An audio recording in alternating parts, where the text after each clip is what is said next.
everyone, I am Rakshita from Shravana Hearing Aid Center. Today, in this video, let's discuss about impedance audiometry. Impedance audiometry is an objective method based on the measurement of the pressure in the middle ear, stapedius muscle reflexes, and tension of the tympanic membrane. It is one of the most common and most accurate method for testing the middle ear. Now, let's see what is the purpose of impedance audiometry. Impedance audiometry covers following tests such as tympanometry, which measures the pressure of the middle ear, stapedius muscle reflexes, and eustachian tube function test. Basically, this test assesses the patency of the middle ear.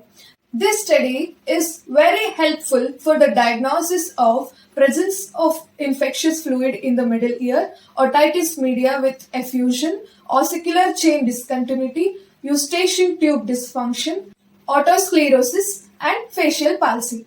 Now, let's see how is the impedance audiometry is performed. Impedance audiometry is completely non-invasive and painless, but it requires a small mobility of tympanic membrane during the measurement. It involves inserting the probe tube into the ear. The tube is ended with a cap matched to the size of the ear. The probe's cap is inserted approximately 3 to 5 mm into the ear canal. The result of the impedance audiometry is tympanogram, presenting the values of acoustic reflexes at the frequencies of 500 Hz, 1 kHz, 2 kHz, and 4 kHz. Tympanometry result indicates the ear canal volume, maximum pressure, and the peak compliance. Depending on the appearance and placement of the tympanometric curve, the middle ear is evaluated into various types. Firstly, type A. There is a sharp peak in emittance in the vicinity of 0 dapa of air pressure and rapid decline in emittance as air pressure moves away from 0, either in the positive or negative direction. This characteristically normal shape is designated as type A. Type B. If the middle ear space is filled with fluid, as is an ear with otitis media with effusion, the tympanogram will lose its sharp peak and become relatively flat or rounded. This is due to the mass added to the ossicular chain by the fluid.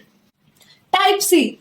If the pressure in the middle ear space is less than atmospheric pressure because of the absorption of trapped air, then the maximum energy flow will occur when the pressure in the ear canal is negative and matches that in the middle ear space. When this balance has been achieved, energy flow through the middle ear system will be at its maximum and the tympanogram will be at its peak. This tympanogram is normal in shape but with a peak at substantial negative air pressure is designated as type C. Type AS. To indicate that the shape is normal but with significant reduction in the height at the peak, the subscript S denotes stiffness or shallowness. The disorder most commonly associated with the type AS is otosclerosis, a disease of the bone surrounding the foot plate of the stapes. Type AD. To indicate that the shape of the tympanogram is normal with a peak at or near 0 dapa of air pressure, but the height is significantly increased. The subscript D denotes deep or discontinuity. Hope you all got to know some information about impedance audiometry. Next time, get your impedance audiometric test done in our Shravana Hearing Aid Center. Thank you and happy hearing.